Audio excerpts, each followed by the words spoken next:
Hello guys, सभी के लिए नमस्कार। मैं आज आपके सामने एक नई वीडियो लेकर के आया हूं, जिसका नाम है विसर्ग संधि। मैं भूपेंद्र सिंह उबार बोल रहा हूं।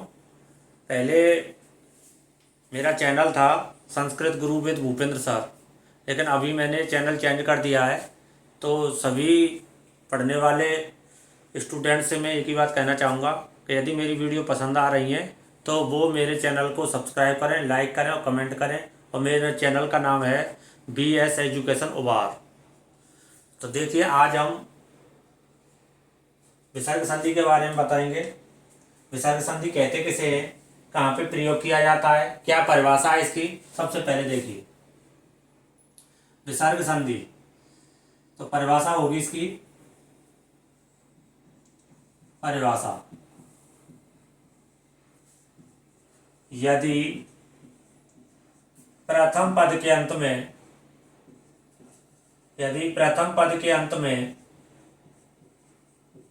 विसर्ग आए, यदि प्रथम पद के अंत में विसर्ग आए और दूसरे पद के प्रारंभ में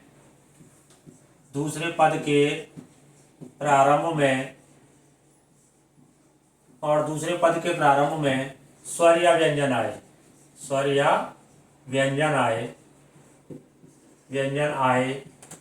तो विसर्ग के स्थान पर होने वाले परिवर्तन को विसर्ग संधि कहते हैं। विसर्ग संधि कहते हैं। कहने का तात्पर्य क्या है? कहने का तात्पर्य यह है कि यदि प्रथम पद के अंत में विसर्ग आए और उसके बाद क्या है, स्वर या व्यंजन, तो प्रथम पद के अंत में जो आए हुए जो इस विसर्ग के स्थान पर क्या हो जाएगा, परिवर्तन हो जाएगा। और जो ये परिवर्तन होगा उसी परिवर्तन को क्या कहेंगे हम, विसर्ग संधि कहेंगे। तो ये चीज समझ में आ गई होगी। दोबारा से समझ लो परिभाषा। यदि प्रथम पद के अंत में विसर्ग आए, यानी प्रथम पद के अंत में कोई भी वर्ण हो सकता है, कोई भी शब्द हो सकता है, उसके अंतिम अक्षर में सबसे लास्ट में क्या आना चाहिए, विसर्ग आना चाहिए। विसर्ग आए और दूसरे पद के प्रारंभ में, और प्लस के बाद जब दूसरा पद प्रारंभ होगा तो वहां पे क्या आना चाहिए, वहां पे स्वर या व्यंजन आए, स्वर या व्यंजन आना चाहिए वहां पे।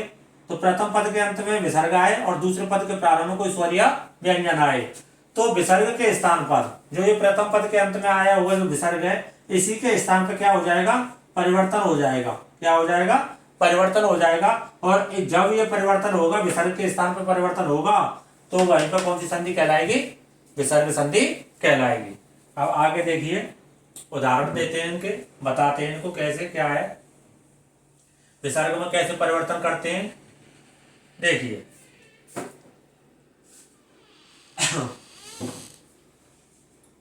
विसर्ग प्लस स्वर या व्यंजन, ये चीज तो समझ में आ रही होगी आपकी।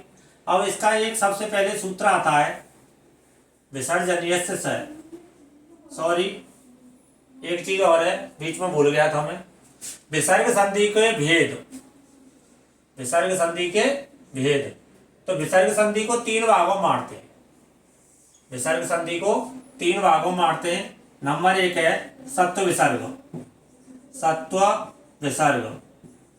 दूसरी है उत्व विसर्ग, और तीसरा जो भेद है वो है रत्व विसर्ग। इसको बहुत सी जगह रुत्व विसर्ग भी कह दिया जाता है। रुत्व विसर्ग या रत्व विसर्ग एक ही चीज है,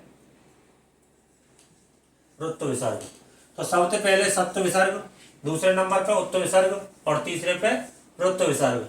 तो आज जो हम पढ़ेंगे वो सत्व विसर्ग संधि के बारे में पढ़ेंगे। तो ये चीज समझ में आ गई होगी।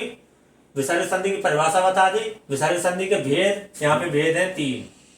विसर्ग संधि को तीन भागों में बांटते हैं। कौन कौन से भाग हैं? सत्व विसर्ग, उत्व विसर्ग, रुत्व विसर्ग। अब आगे देखिए, सबसे पहले पढ़ेंगे हम सप्त विसर्ग संधि होती क्या है।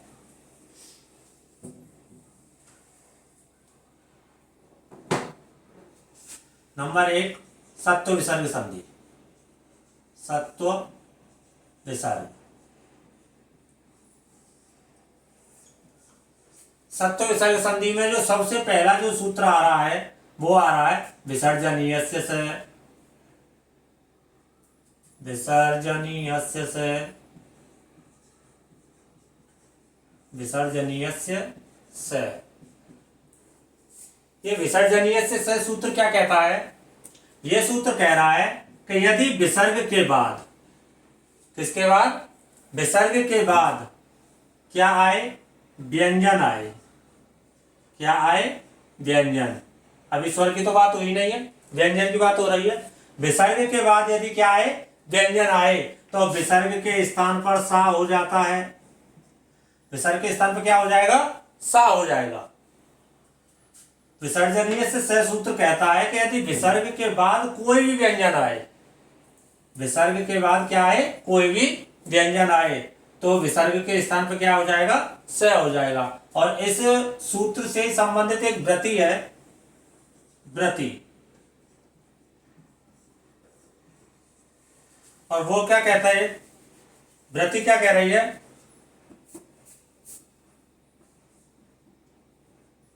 खर विसर्जनीय से। खर विसर्जनीय से।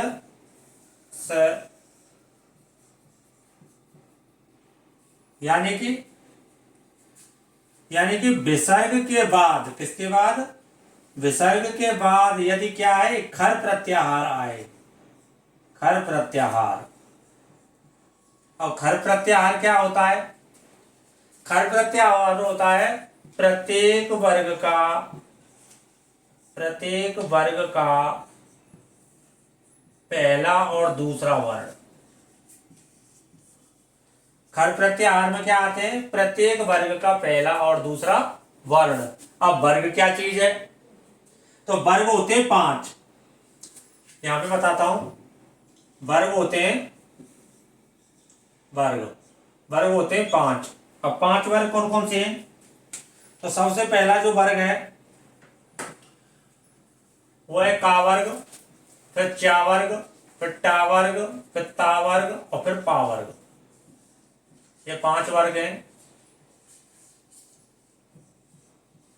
जब मैंने वर्ण विचार कराए थे तो वहां पर इन वर्गों के बारे में बताया था, तो यहाँ पे थोड़ी सी डिटेल बता देता हूं। वर्ग 5 होते हैं, का, चा, टा, ता, पा, और प्रत्येक वर्ग में 5 वर्ण होते हैं। का वर्ग में का, खा, गा, घा, अणा। का, खा, गा, घा, अणा, ये हो गए। इसी प्रकार से चा में चा, छा, जा, झा, अणा। चा, छा, जा, झा, अणा, ये हो गए। टा वर्ग में टा, ठा, डा, ढा, अणा। टा, ठा, डा, ढा, अणा, ये हो गए।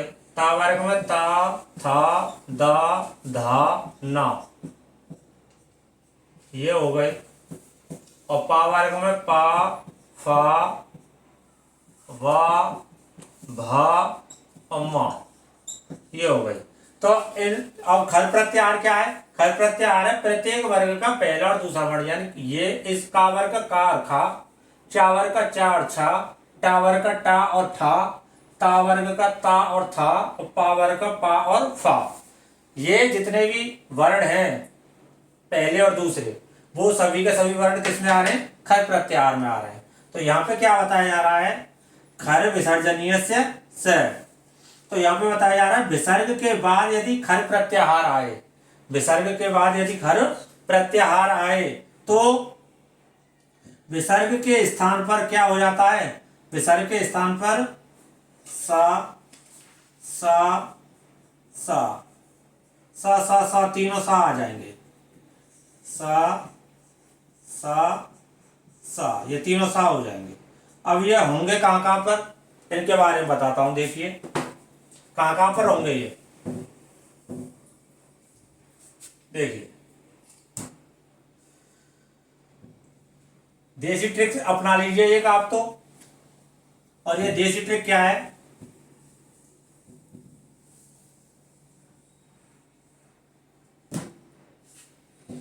यहाँ पे वृत्ति था, नहीं चल रहा है इसको। वृत्ति, वृत्ति क्या था? खरा विसर्जनीयस्य, विसर्जनीयस्य, खर विसर्जनीयस्य स। तो यहाँ पे देखिए, यहाँ पे देसी ट्रिक ट्रिक अपनानी है आपको। आपको अगर कुछ भी याद नहीं है, ना तो ये सूत्र याद है, ना ये वृत्ति याद है, कुछ भी याद नहीं है, सिर्फ और सिर्फ जो मैं ये ट्रिक बता रहा हूँ इस ट्रिक को याद कर लीजिए और आपकी सत्य विसर्ग संधि हो जाएगी। तो सबसे पहले क्या है? 3 ट्रिक है। नंबर पहली, विसर्ग के बाद यदि च वर्ग आए,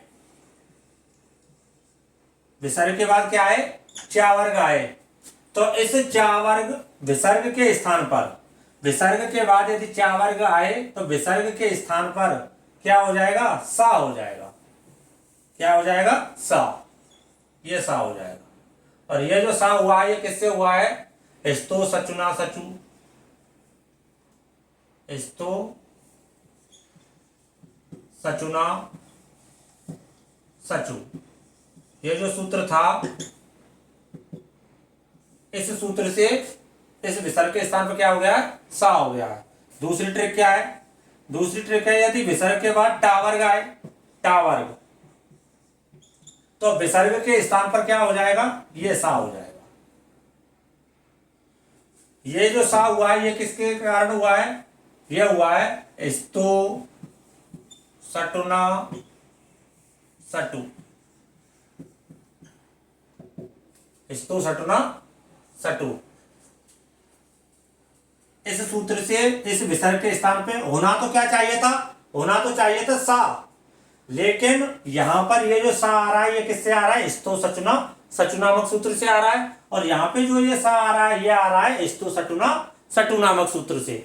अब तीसरी जो ट्रिक है वो है यदि विसर्ग के बाद अन्य वर्ग आए। अभी मैंने 5 वर्ग कराए थे, 5 वर्ग में से कितने वर्ग हो गए? यहाँ पे 1 वर्ग ये आ गया और 1 वर्ग ये आ गया। अन्य वर्ग, अब अन्य वर्ग में कौन कौन से आ रहे हैं? का वर्ग आ रहा है, का वर्ग, ता वर्ग और पा वर्ग, पा वर्ग। इनमें से अगर पहला दूसरा कोई सा भी वर्ग आए अन्य वर्ग का तो विसर्ग के स्थान पर क्या हो जाएगा? सा हो जाएगा। ये चीज समझ में आ गई होगी। अब इसी के हमें क्या करना है? यहाँ पे उदाहरण करना है। और ये सभी कैसे हो जाएंगे? अधूरे हो जाएंगे, आधे हो जाएंगे। तो अब चलते हैं यहाँ पे इस सूत्र के द्वारा उदाहरणों पे। तो देखिए उदाहरण कौन कौन से हैं। एक और चीज है, यदि विसर्ग के बाद चा वर्ग आएगा और विसर्ग के बाद टा वर्ग आएगा तो जो हमने सचुत्व संधि और सटुत्व संधि में जो उदाहरण कराए थे, जो उदाहरण हमने कराए थे वो उदाहरण यहाँ पे विसर्ग संधि में ज्यों के त्यों आ जाते हैं। तो देखिए कौन कौन से आ रहे हैं।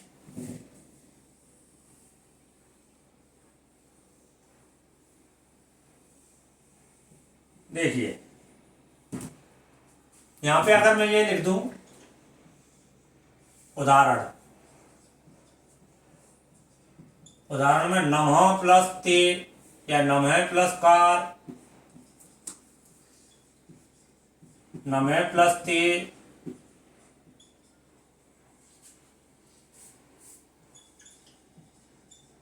धनु प्लस टंकार,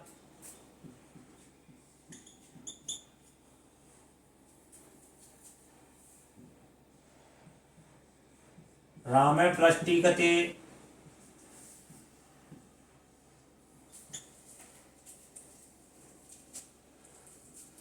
कर प्लस चित,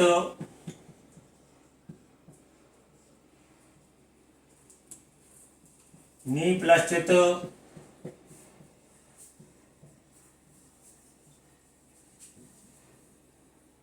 देखिए यहां पे देखिए। और नवे प्लस कार में क्या हो जाएगा? नम की जगह तो नम, कुछ नहीं करना है। विसर्ग संधि सबसे सरल संधि है, कुछ नहीं करना है, सिर्फ और सिर्फ जहां विसर्ग आ रहा है उसके स्थान पर परिवर्तन कर दो।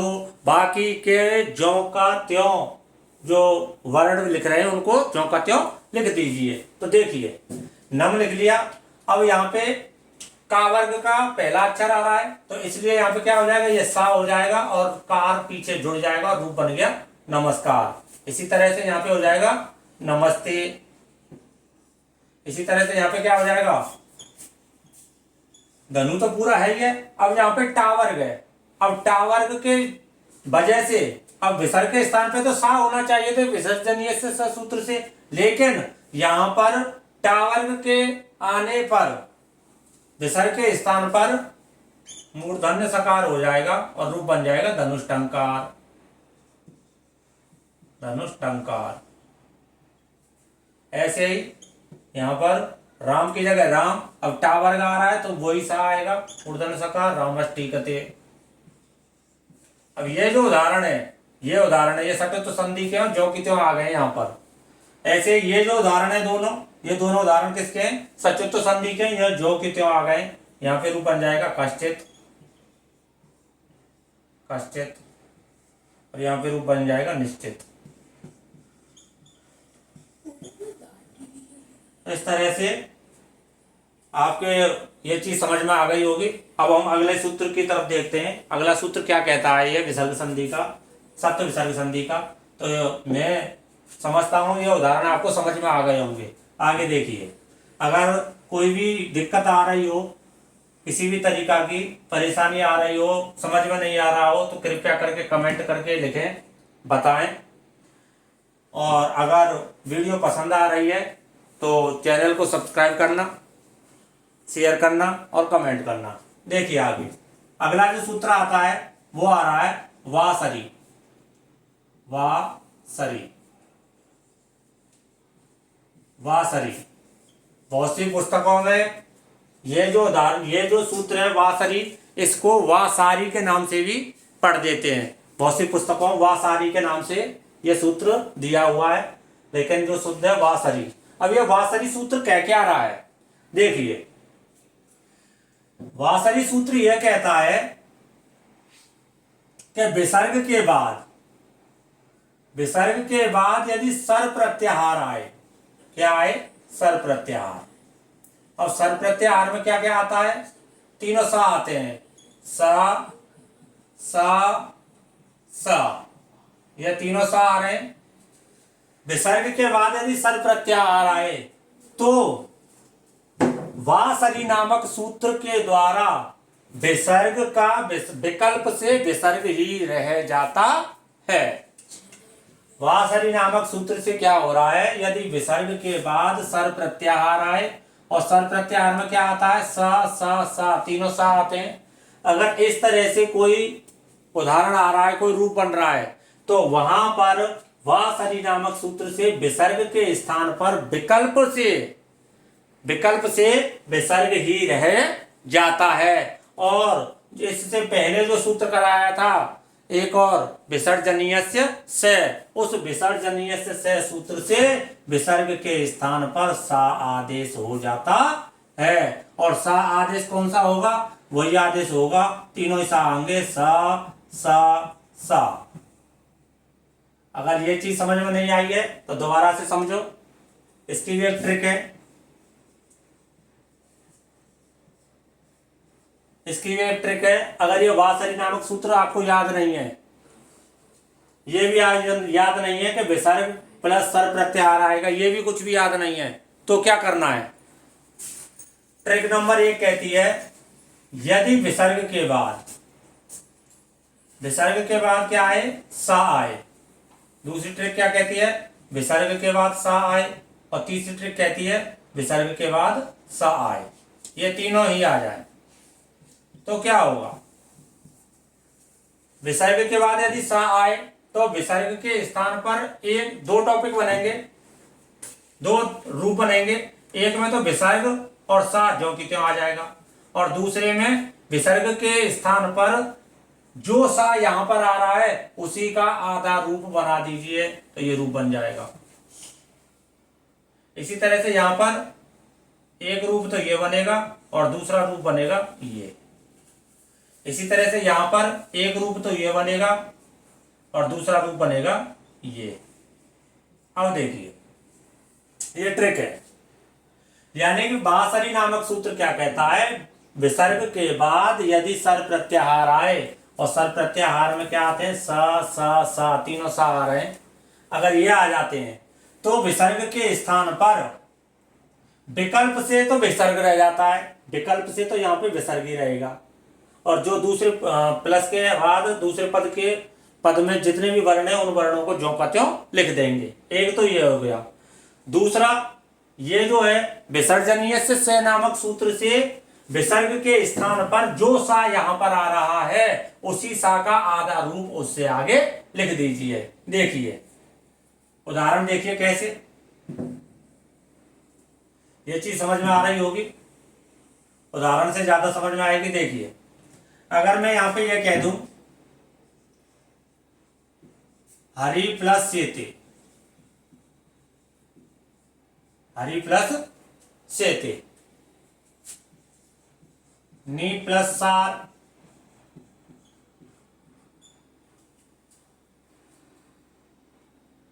देखो हरि प्लस सेते, अब यहां पर एक रूप तो ज्यों की त्यों यही लिख जाएगा, बीच में सिर्फ प्लस को हटा दीजिए, रूप बन जाएगा हरि सेते।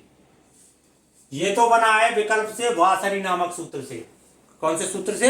वासरी नामक सूत्र से। अब जो दूसरा रूप बनेगा वो बन रहा है विसर्जनीय से नामक सूत्र से। तो क्या हो रहा है, हरि की जगह तो हरि,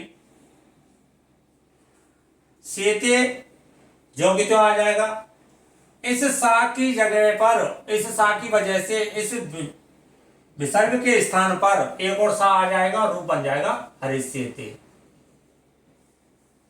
यानी देसी ट्रिक यह है कि जहां पर दो सा एक साथ दिखाई दे जाए, कोई से भी हो, सा सलगम, सा षटकोण, सा स्लेट, यानी दंत सकार, तालव्य सकार और मूर्धन्य सकार, तीनों सकारों में से कोई सा भी सा आ जाए, और आगे अगर संधि विच्छेद में विसर्ग आ रहे हैं प्रथम पद के अंत में, तो वहां पे बिना सोचे समझे अगर सा तीनों आ रहे हैं तो विसर्ग के स्थान पर सा बना दीजिए, जो सा यहाँ पे आ रहा है उसी सा को बना दीजिए। तो यहाँ पे सा आ रहा है तो हमने विसर्ग के स्थान पे यहाँ ये सा बना दिया।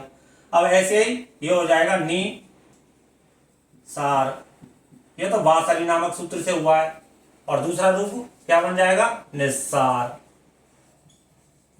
निस्सार। तीसरा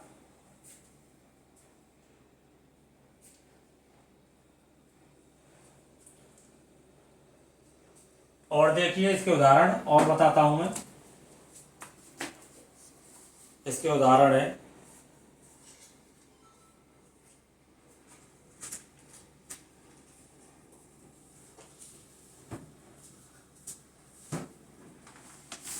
देखिए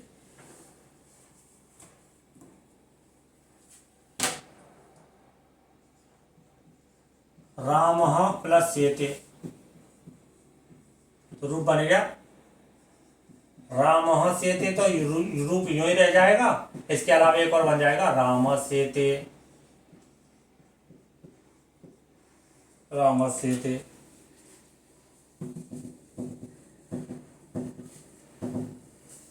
आगे देखिए अगला बनेगा दू प्लस सहासी, तो रूप बन जाएगा दुसाहसी, तो इस तरह से बन जाएगा, और इसके अलावा बन जाएगा दुस्साहसी, दुस्साहसी। तो इस तरह से आपको ये समझ में आ रहा होगा।